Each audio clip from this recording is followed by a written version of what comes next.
Hvordan er det at være borgmester? Det er rigtig, rigtig dejligt. Jeg er meget, meget stolt af vores by. Jeg elsker at gå rundt og se alt det, der laver, og prøve nogle af tingene.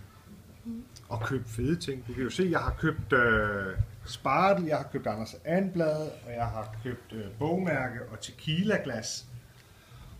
Og jeg har også været rundt og spise på de forskellige steder. Gået op og spille casino også. Hvordan synes du, det går med byen? Jeg synes, det går rigtig godt på byen. Jeg synes, det virker som om alle er rigtig godt i gang. Næsten alle i hvert fald. Og så er det jo fuldstændig lidt som en almindelig by. Så er der nogen, der har brug for pauser indimellem, og så laver man noget andet.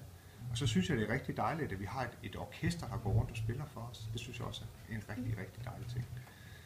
Hvordan er det at være betydningsfuld for de andre?